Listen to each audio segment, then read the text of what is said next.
Hey everyone. Today's lesson is going to put us into what would have been our next unit.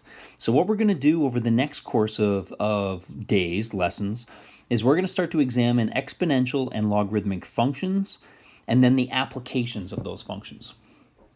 So what you'll notice on the screen right now is we've got an exponential function review. And so today's stuff is entirely out of your grade 11 course. What I have on the left side is me putting up an exponential function, one that we reviewed back last unit, where we've got a base greater than 1.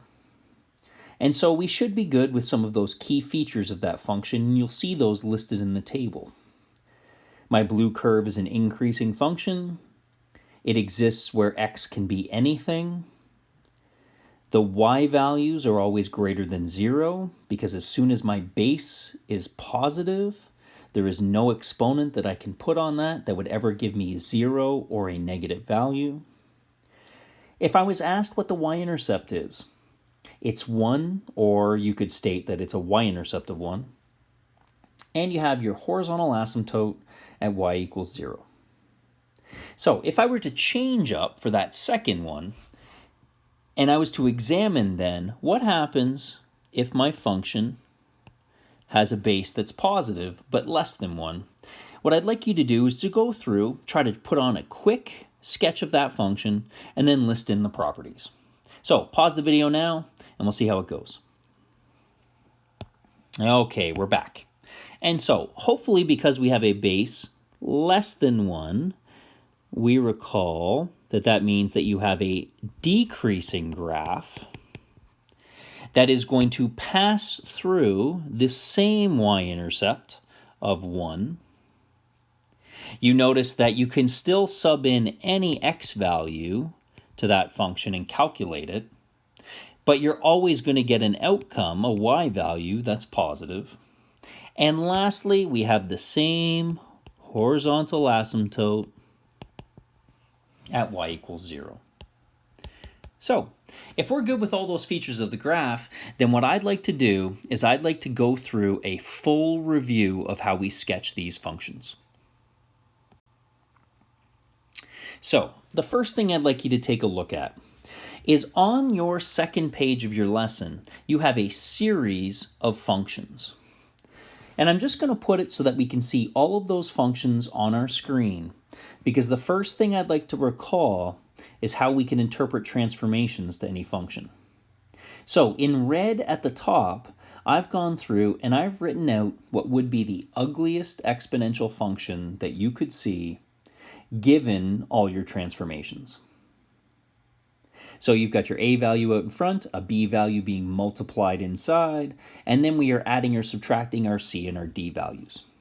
The reminder for us is that since this is an exponential function, anything inside the exponent affects horizontally, and anything outside the exponent affects vertically. So if you can scan all 4 of those functions, I want you to notice that in green, I've written out each one of the transformations that would occur to y equals 2 to the exponent x. I'll give you a moment to take a look at that. You'll also notice that in the function for d, my common mistake would have been to forget to factor out the -2 from everything inside my exponent. For me to be able to interpret the correct horizontal shift, I need to make sure that my coefficient on my x is 1. That whatever I'm multiplying on the inside of my exponent, I have to be multiplying to everything. So now that we can take a look at all of those functions, what I want to do is I want to come back to that first function, and we're going to walk our way through your expectation to be able to sketch that graph. So if you prefer, we should have in mind our base exponential graph that would look something like that for y equals 2 to the exponent x. What we've been asked to do is to sketch y equals 2 to the exponent x minus 3. And we can interpret that minus 3 inside my exponent as a shift to the right 3 units. So I'm going to take everything on that yellow graph and I'm going to shift it to the right 3 units. Now, the other expectation when we go through to graph this is we need to always make sure that we have 3 features of our graph labeled. Those 3 features are going to be, first off, our horizontal asymptote. And so, if we know that every exponential function has a horizontal asymptote at y equals 0, then for us to do the transformation to that, to shift it 3 units to the right, it's going to have no effect on that asymptote. So my horizontal asymptote will continue to be y equals 0. I'm going to put that asymptote down on my sketch. If I draw that asymptote right on the x-axis, I won't be able to see it. So I'm going to put it a little bit underneath that axis, but then make sure that I label it so that my reader knows where it actually lies. The second thing that we need to do is we need to examine what is the y-intercept of that function. Every exponential function has a y-intercept. So for me to find my y-intercept, that means that I sub in a value of x equals 0. And that's going to get me 2 to the exponent negative 3, which is 1/8. So I know on my graph then that I'm going to have my graph pass through 1/8 on my y-axis. The last item that we need to have labeled is going to be what we refer to as our transformed intercept. And what your transformed intercept is where did your base function x-intercept get transformed to? So when we take a look, every exponential function has a y-intercept. It has a y-intercept at 1. And so if I were to do the green transformation to that, then that means I need to take that and I need to shift it to the right 3 units. Now I'm just going to get rid of that arrow so that we can see that that transformed intercept is going to lie in this green position at 3, 1. Now, if I'm going to go through and connect those values, I have a y-intercept at 1/8. It's going to pass through my transformed intercept at 3, 1. And my transformed intercept represents my hard turn on my graph. And now I have to approach that asymptote. Then that red curve becomes the function that I've been asked to sketch. So my transformed intercept then lies at 3, 1. So hopefully that comes back to us pretty well from last year. And I'm going to pick up the pace as we work our way through. So if you'd like to get out ahead of me, I'm going to ask you to wait for one more problem, and then we'll see how it goes as we move into problems C and D. So let's take a look at B, and let's make sure that we can understand the transformations shifted to the left 3 and down 1 from that equation. So my suggestion to you would be go and find everything that you need to label on that graph first. So the first thing I'm going to do is I'm going to find my horizontal asymptote. That acts like a wall, and I know that my function has to exist entirely on one side of that asymptote. So I know every base exponential has a horizontal asymptote at y equals 0. And if I shift that to the left 3 and down 1, that tells me that my new horizontal asymptote must exist at y equals negative 1. I'm not going to graph that right away or sketch that right away. I want to be able to produce as proportional of a graph as I can, so I'm going to find all my properties first. Okay? The second item that I'm going to find is my y-intercept. And I know that my new y-intercept, the y-intercept of this graph, can be found when x equals 0. And so a quick substitution is going to give me this, and I have 8 minus 1 is 7. Lastly, I need to find the position of my transformed intercept. So I'm going to take my old intercept that exists at a y value of 1, and I'm now going to do those green transformations to it. So I'm going to shift that to the left 3 and down 1. And so to take a look at that then transformation, to shift that to the left 3 is going to put me at negative 3, 1, and to shift it down 1 has a final position of negative 3, 0. For me to go through now and label all those items on, I think I can make a pretty proportional graph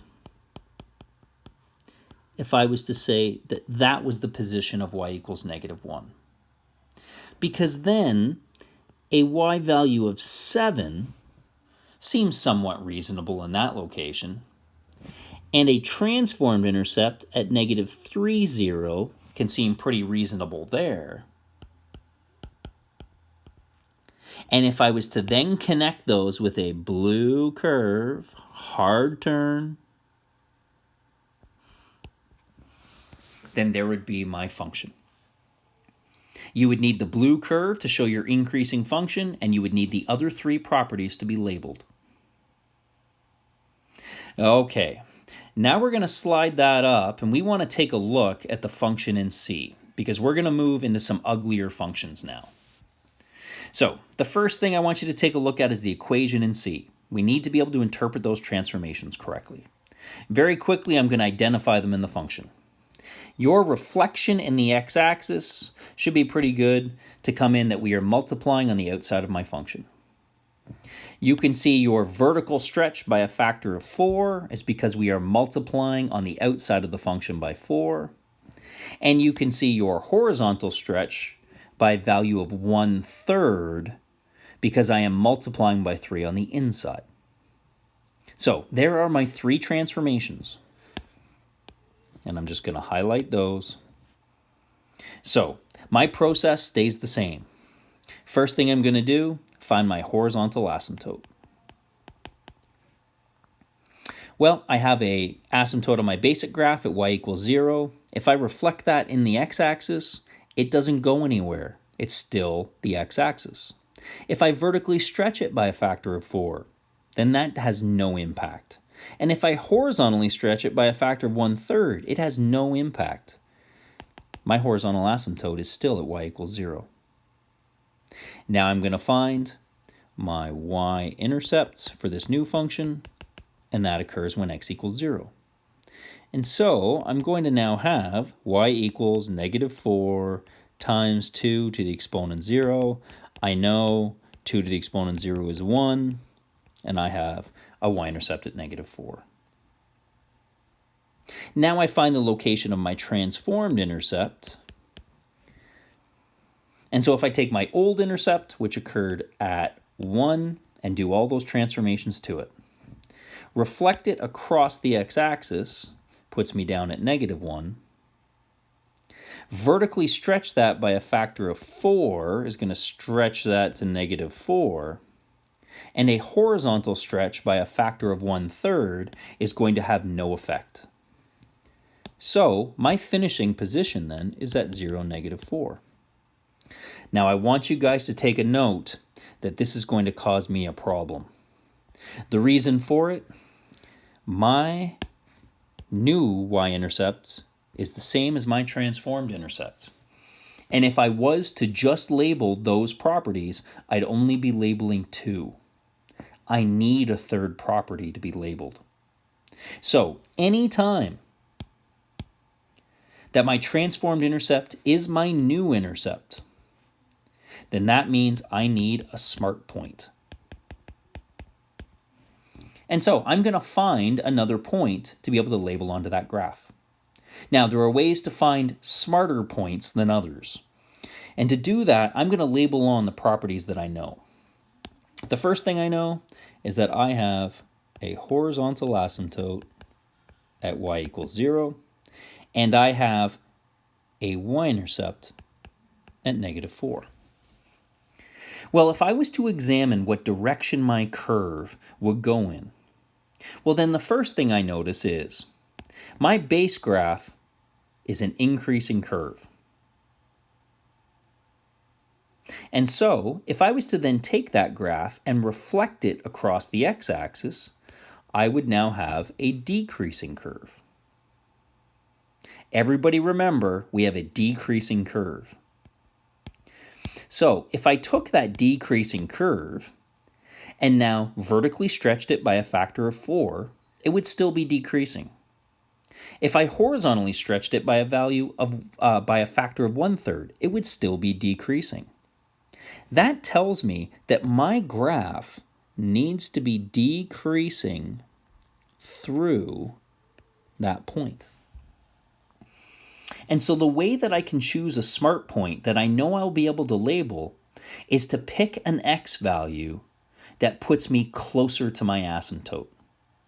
So if you look at that blue curve, you'll notice that if I was to pick any x value to the left of the y-axis, then I'm going to be on my curve that's getting closer to my asymptote.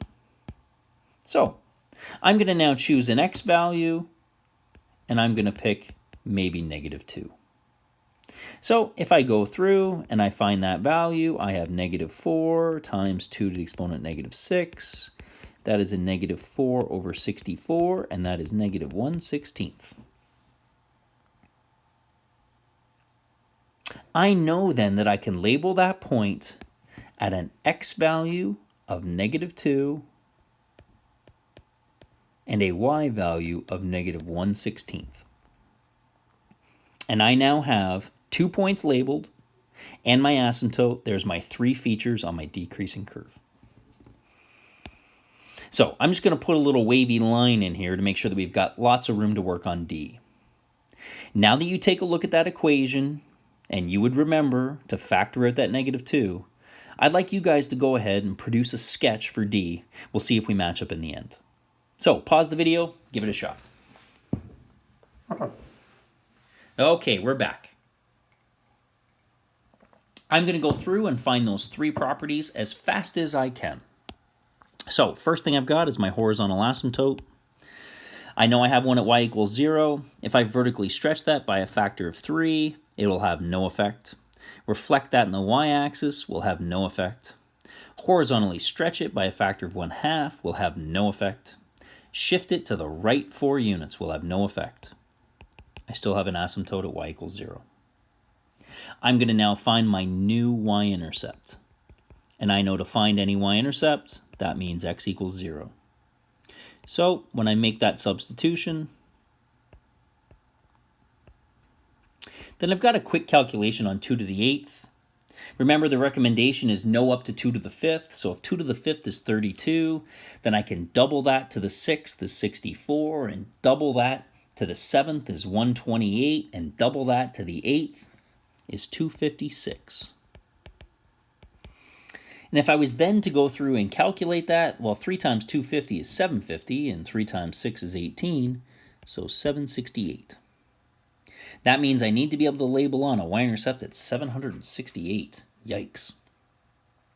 Last thing I'm going to find, transformed intercept.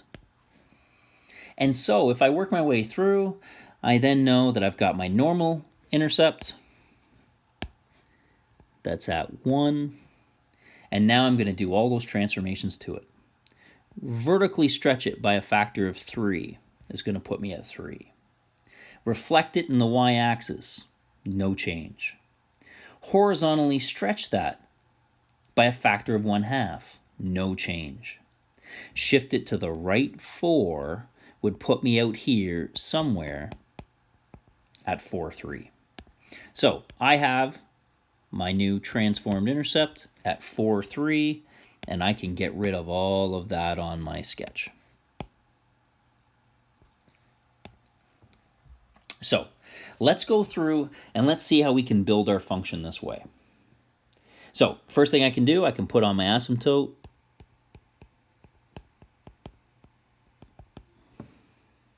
Now, I need to be able to show a y-intercept of 768 at the same time showing a point at my transformed intercept with a y value of 3. This is where our graph's not going to be quite proportional. What I'll do is I'll make almost the height of my y-axis 768.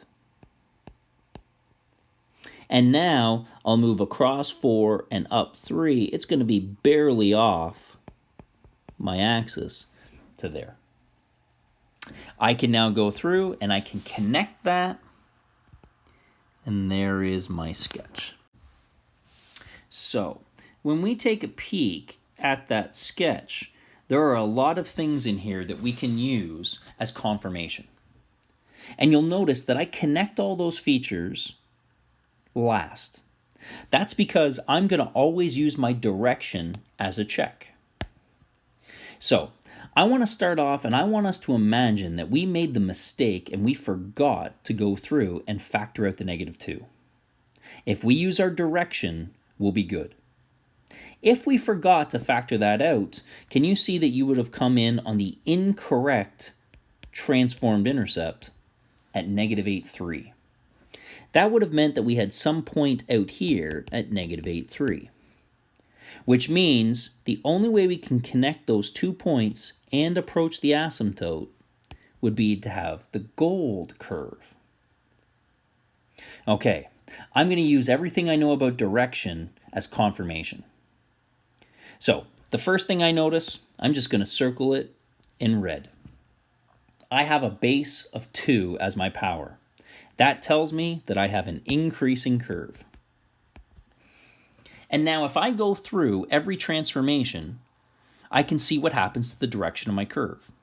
So let's vertically stretch that by a factor of 3. Still means increasing. Let's reflect that in the y-axis. And if I was to reflect that gold graph across the y-axis, my direction is going to change. If I now horizontally stretch it by a factor of 1/2, no change. And anytime I shift a graph, the shape never changes. I know that my function should be finishing with a decreasing curve, and very quickly I say, ooh, I know that that gold graph is wrong. Then I look back up in the equation, and it draws to my attention, oh shoot, I forgot to factor out the -2. I find my mistake. I can then interpret my shift that it should have been to the right 4, not left 8, and I now arrive at my blue curve.